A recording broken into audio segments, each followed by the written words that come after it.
সম্মানিত দর্শক ও শ্রোতাবৃন্দ, আপনাদের সামনে এখনও যে বিষয় নিয়ে আপনাদের সামনে আলোচনা করতে যাচ্ছি তার শিরোনাম হচ্ছে উত্তপ্ত ঢাকা, ডুবন্ত দুবাই এবং প্রাসঙ্গিক ভাবনা। তো আপনারা সবাই জানেন যে বাংলাদেশে এখন প্রচণ্ড তাপমাত্রা পড়ছে।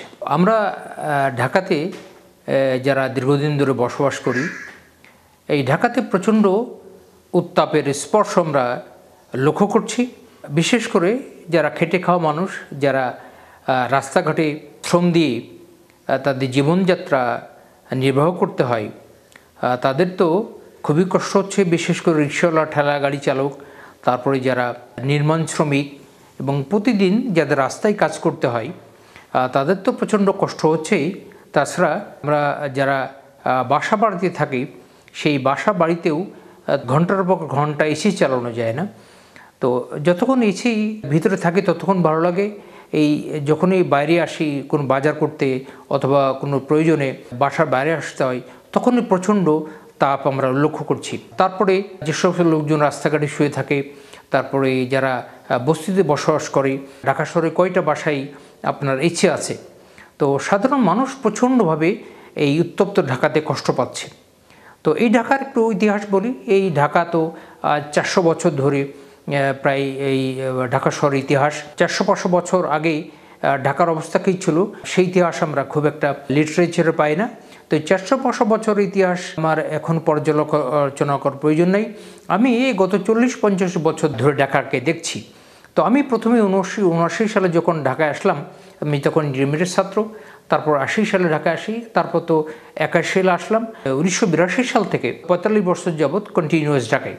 তো এই ঢাকাকে দেখলাম যে ঢাকাতে প্রচুর খাল, জলাশয়, নিচু এলাকা, তারপরে বন জঙ্গল, গাছপালা, এগুলো ঢাকার শহরে এবং আশেপাশে এগুলো বিস্তীর্ণ এলাকায় এগুলো ছিল। তারপরে বড় বড় দালান শুরু হলো, আবাসন ব্যবসায়ীদের চোখ পড়লো বিভিন্ন জলাশয়ের দিকে। তারপরে এই খাল, বিল, জলাশয়, নিচু এলাকা, এই সব ভরাট করে একটি অপরিকল্পিতভাবে এই ঢাকা শহরকে গড়ে তোলা হয়েছে। তো আজকে বিশ্বের যেসব দেশ আপনার বসবাসযোগ্য, যেগুলো প্রথম দিকে অবস্থান আছে, সেগুলো তো আমরা চিন্তা করতে পারি না। ঢাকা শহর বসবাসের অযোগ্য জায়গায় স্থান পেয়েছে সারা বিশ্বের ভিতরে।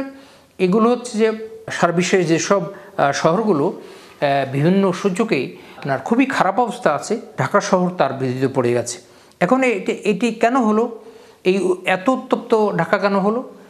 সেগুলো হচ্ছে যে উন্মুক্ত কোনো জলাশয় নেই, খাল বিলগুলো সব ভরাট করে ফেলা হয়েছে, বন জঙ্গল যা ছিল সবগুলো কেটে ফেলা হয়েছে। এখন ঢাকা শহরের জনসংখ্যা ধরেন 40-50 বছর আগে যা ছিল, এই জনসংখ্যা বেড়েছে ঢাকা শহরের। তারপরে এর জন্য স্কুল, কলেজ, বিশ্ববিদ্যালয় করতে হয়েছে, এর জন্য আপনার মাদ্রাসা মক্তব করতে হয়েছে, এর জন্য সরকারি বেসরকারি ভবন তৈরি করা হয়েছে।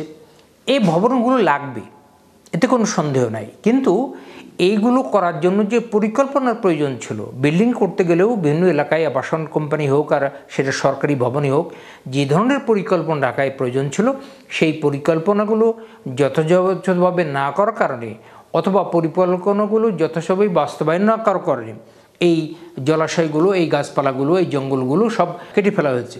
কিন্তু এই গাছপালা কেটে ফেলার পরে, বন জঙ্গল সব সাবাড় করার পরে, জলাশয়গুলো ভরাট করার পরে আরও যে কৃত্রিম লেক বা কৃত্রিম জলাশয় অথবা প্রচুর গাছপালা লাগানোর প্রয়োজন ছিল, সেই গাছপালাগুলো আপনার সেই পরিমাণ লাগানো হয়নি। ঢাকা তো এখন দুটো সিটি কর্পোরেশন, এই সিটি কর্পোরেশন থেকে অনেক সময় এই গাছ লাগানোর আন্দোলন বা গাছ লাগানোর বিভিন্ন কর্মসূচি হাতে নেওয়া হয়। কিন্তু এইটাকে আরও ম্যাসিভ আকারে এই ট্রি প্ল্যান্টেশন প্রোগ্রামকে, এই ট্রি প্ল্যান্টেশনকে একটা আন্দোলনরূপে রূপান্তরিত করতে হবে। এবং ঢাকা শহরের যে সরকারি এবং বেসরকারি ভবনগুলো আছে, বড় বড় ভবনগুলো, প্রত্যেকটা ভবনে আপনার সেখানে বিস্তীর্ণ এলাকাতে সেই ছাদগুলো বেশিরভাগ ক্ষেত্রে এখন সব খোলা এবং খালি পড়ে আছে। প্রচুর ভবন, এই ধরুন আমরা তো শেরে বাংলা কৃষি বিশ্ববিদ্যালয় আছি, এই শেরে বাংলা কৃষি বিশ্ববিদ্যালয়ের আশেপাশে অনেকগুলো সরকারি ভবন আছে। এই ভবনগুলোতে কিন্তু রুফটপ গার্ডেনিং নেই।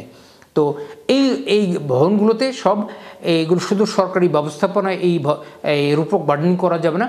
সরকারি বেসরকারি যত ভবন আছে এগুলোকে কিছু কিছু জায়গায় সেখানে সরকারিভাবে রুফটপ গার্ডেনিং করা যেতে পারে, আর যেখানে সরকারিভাবে সম্ভব না সেগুলোকে বেসরকারিভাবে এইগুলো যত ভবন আছে, এটা ব্যক্তি মালিকানাধীন হোক, এটা বেসরকারি কোম্পানি হোক অথবা সরকারি ভবন হোক, সেইগুলোতে আপনার রুফটপ গার্ডেনিং করতে হবে।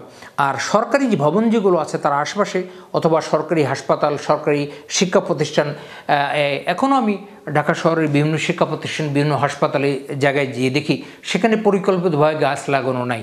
তো ওই সব জায়গাগুলোতে পরিকল্পিতভাবে যেখানেই ফাঁকা জায়গা আছে ঢাকা শহরে সেইখানেই আপনার প্রচুর গাছ লাগাতে হবে, এবং এই গাছ লাগানোকে আমরা একটা মুভমেন্ট আকারে, আন্দোলন আকারে রূপান্তরিত করতে হবে। এবং ঢাকার দুটো সিটি কর্পোরেশনের দুটো মেয়র মাঝে মাঝে কিছু বিক্ষিপ্ত গাছ লাগানোর প্রোগ্রাম করে, কিন্তু আমি মনে করি যে এগুলোকে আরও ম্যাসিভ আকারে এটাকে আন্দোলন রূপান্তরিত করে প্রয়োজন বোধে আমাদেরও যদি ঢাকা দুই সিটি কর্পোরেশন, আমরা যারা এই বৃক্ষরোপণ নিয়ে কথা বলছি, বৃক্ষরোপণ আন্দোলনের কথা বলছি, আমরা যারা পরিবেশ নিয়ে কথা বলছি, আমাদের প্রয়োজন বোধে এই ঢাকা সিটি কর্পোরেশন আমাদের হেল্প নিতে পারে।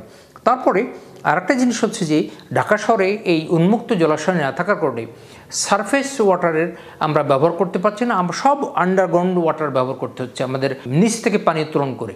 এবং এই ঢাকা শহরে কয়েক কোটি লোক বসবাস করছে, এই বিপুল পরিমাণ মানুষের দীর্ঘদিন ধরে বছর পর বছর ধরে যে গ্রাউন্ড ওয়াটার শুধু ব্যবহার করা হয়, তাহলে এক পর্যায়ে এখনই আপনার অনেক ডিপ টিউবওয়েলে মাটির পানির স্তর নিচে চলে যাওয়ার কারণে আপনার পানির স্তর অনেক নিচের গভীরে যেয়েও আপনার অনেক সময় পানি পাওয়া যাচ্ছে না।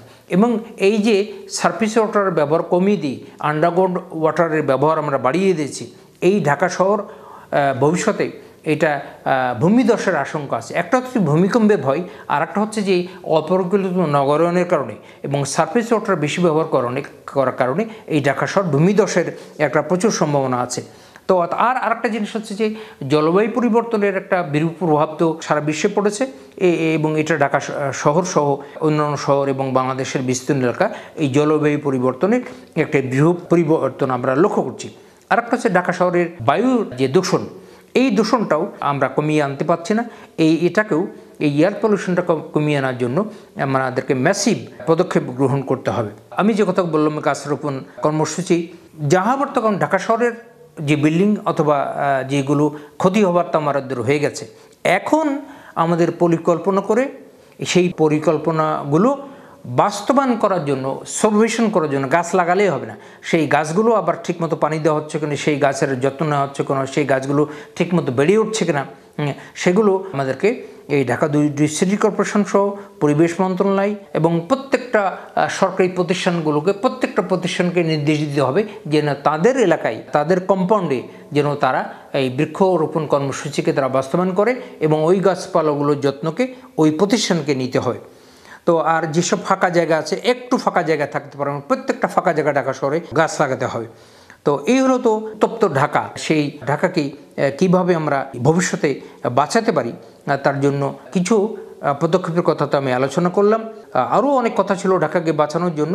এই উত্তপ্ত ঢাকাকে কীভাবে আমরা প্রাকৃতিকভাবে এটাকে ঠান্ডা করতে পারি সেই আলোচনাটা আজকে আর করতে যাচ্ছে না।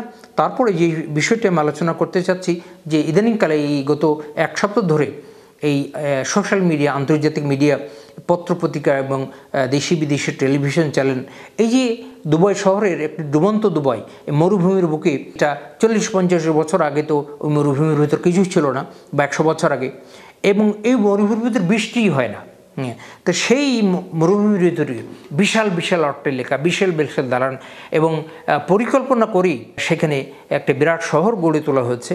এবং সেই শহরে সারা পৃথিবীর যারা অবৈধভাবে ইনকাম করে, সেই ওই জায়গায় ইনভেস্টমেন্ট করার, এই বাংলাদেশ সহ সারা বিশ্বের মানে অবৈধ উপায়ে যারা ধনী হচ্ছে তাদের ধন সম্পদকে ওখানে ইনভেস্টমেন্ট করার একটি ভালো জায়গা পেয়েছে সারা বিশ্বের এই দুর্নীতিগ্রস্ত মানুষজন।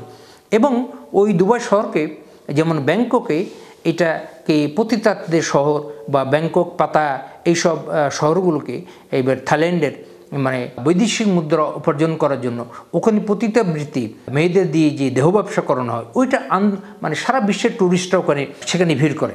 এবং ব্যাংককে এই নারীদের দিয়ে যে ব্যবসা করানো হয়, এই ব্যবসাটা তাদের দেশে বৈধ। কিন্তু এই দুবাই, এটা তো একটা মুসলিম কান্ট্রি, এবং ওখানে যে মুসলিম কালচার, মুসলিম সংস্কৃতি, এবং মুসলিমদের যে ধর্মীয় বিশ্বাস, সেই চিন্তা থেকে ওই দুবাই শহরেও এই ব্যাংককের মতো পাতা শহরের মতো বা ধরেন আমেরিকার মিয়ামি বিচের মতো এই সারা বিশ্বের সব অভিজাতপতি তারা, অভিজাত মেয়েরা, কলগালরা ওই দুবাই শহরে সব তারা ভিড় করেছে, যেহেতু ওখানে সব ধনী লোকদের বসবাস, বিশ্বের বিভিন্ন প্রান্ত থেকে ওখানে সব টুরিস্ট আসে এবং ওখানে ধনী লোকরা বসবাস করে।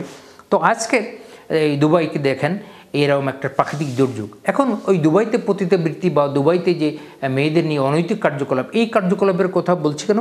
এটা বলছি যে আমার একটা পারসেপশন থেকে, সেই পারসেপশনটা হচ্ছে যে আপনারা জানেন যে নূহ আলাইহিস সালামের সময় নূহ আলাইহিস সালাম যে এলাকার ছিলেন, ওই এলাকায় তখন পৃথিবীতে একটা বড় রকমের একটা বন্যা হয়েছিল, যেটা আমরা এই ইসলামের ইতিহাসে নূহের প্লাবন হিসেবে আমরা চিহ্নিত করি। তো দেখেন ওই সব প্লাবনের কথা অনেকের বিশ্বাস হয় না, অনেকে এটা বিশ্বাস করতে চায় না। কিন্তু ঢাকা শহরে যখন 1968 সালে তখন আমরা এই বিশ্ববিদ্যালয় থেকে বের হলাম, তখন এই সরদি হাসপাতালের সামনে বড় বড় নৌকা, তারপরে কল্যাণপুরে আপনার বড় বড় লঞ্চ আপনার ভরত, ওখানে সব কোমর সমান পানি, কোথাও মাথার সময় পানি, কোথাও দোতলা পর্যন্ত পানি, কোথাও 3 তলা ডুবে গিয়েছিল। তো আমরা তো সেটা 1968 সালে দেখেছি। আজকে দুবাই শহরে যেটা আমি ভিডিওতে দেখলাম সেটা হচ্ছে যে এই সব দামি দামি গাড়ি, সেই দামি গাড়িগুলো সব রাস্তায়, দুবাই শারজায় যে লং রুটের হাইওয়ে, সেই হাইওয়েতে সব গাড়িগুলো সব ভেসে আসছে। এবং এই দুবাই শহরের কথাটা সবদিক বেশি আলোচিত হচ্ছে, কিন্তু ওমানেও কিন্তু একটা ব্যাপক বন্যা হচ্ছে, ব্যাপক বৃষ্টি হচ্ছে। ওখানে দেখলাম যে ওমানে সব বড় বড় গাড়ি সব ভেসে আসছে। এখন এই যে হাজার হাজার গাড়ি দুবাই শহরে ডুবে সব ভেসে গেল, তারপরে দুবাই আন্তর্জাতিক এয়ারপোর্ট, সেটি সব মনে হচ্ছে যে সমুদ্রের ভিতরে কোনো জাহাজ চলছে, বড় বড় উড়োজাহাজগুলো সেখানে ওই সমুদ্রের ভিতরে মনে হচ্ছে যে ওখানে তারা সমুদ্রে জাহাজ চালাচ্ছে। তখন এই অবস্থা হলো, এবং দুবাই শহর অনেক লোক ওখানে পালিয়ে যাচ্ছে দুবাই শহর থেকে। এটা আমার পারসেপশন হচ্ছে যে ওই দুবাই শহরকে এখানে অনৈতিকভাবে দুবাই শেখরা তারা, তারপরে বিশ্বের বিভিন্ন দেশের সব পর্যটকরা মিলে ওখানে একটা পাপের স্বর্গরাজ্য তৈরি করেছে। তা আমি মনে করি এই প্রাকৃতিক দুর্যোগ, জলবায়ু পরিবর্তন, এইসব জিনিসগুলো আলোচনা করা হচ্ছে, এটা একটা বিজ্ঞানভিত্তিক বা এটা সায়েন্সের বিজ্ঞানের একটা বেসিস আছে, এবং ওই জলবায়ু পরিবর্তন কীভাবে মোকাবিলা করতে পারি সেই বিষয়ে আমাদেরকে প্রয়োজনীয় পদক্ষেপ নিতে হবে।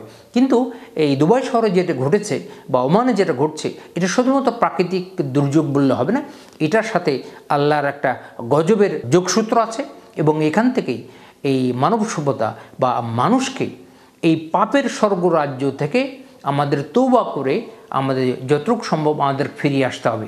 নাই এই পৃথিবীটাকে আরও বড় বড় বিপদ দিই, বড় বড় আজব দিই, বড় বড় গজব দিই, এই পৃথিবীটাকে এইভাবেই এই মানুষকে আল্লাহ তাআলা তার যে ক্ষমতা বা মানুষের যে পাপ করার যে তার প্রাপ্তি, এগুলো আল্লাহ তাআলা দেখিয়ে দেবে। যেটি আমি শুরু করেছিলাম যে উত্তপ্ত ঢাকা, ডুবন্ত দুবাই এবং প্রাসঙ্গিক ভাবনা, এই বিষয়ে আর বেশি কিছু বলতে চাচ্ছি না। আপনাদের সবাইকে ধন্যবাদ দিয়ে আমরা বক্তব্য এখানে শেষ করছি। আল্লাহ হাফেজ।